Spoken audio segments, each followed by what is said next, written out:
언제 시작하더라 얘네? 아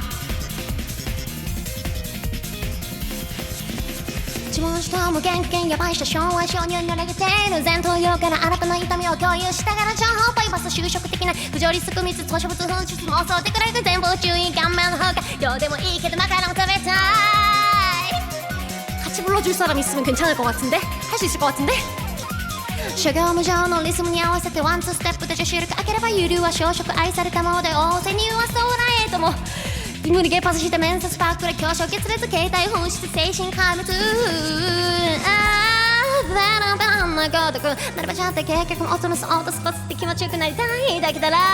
その模様のもので私のことはなくて赤い花が咲き乱れて私は脳症炸裂があるさあ狂ったように踊りましょうどうせ100年後の今頃にはみんな死んじゃってんだからやいやいや揺れる私を抱きしめてもっと激しく脳汁分泌させたら月の向こうまで行っちゃってだったわ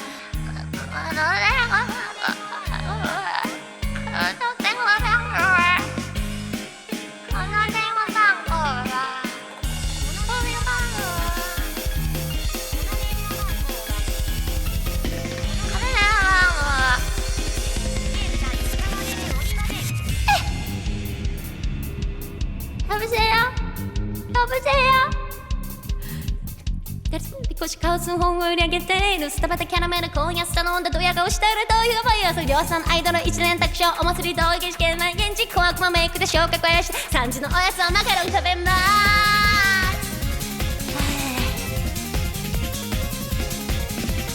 スラップフェスのキスに合わせて張り切り増やしまい傾斜が歌えば思わず女子会飛び入り賛成スイーツ目当てでツイートを深め短い焼肉ごたんだくぐって情弱ウイルス感染薄型から計2年で買い上げる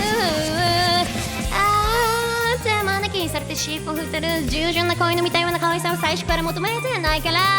その朝の方で私のことを縛ってまるきっと外枕仕事私は脳症炸裂がある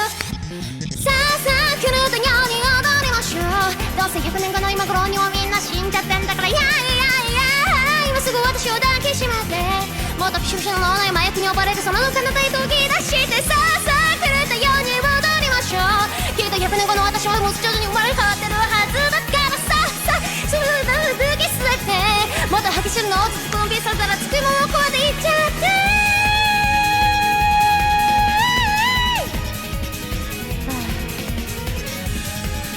숨도 부족하고 곡이 높아요. 높긴 높아. 근데 아니야. 같이 부를 사람이 생겨서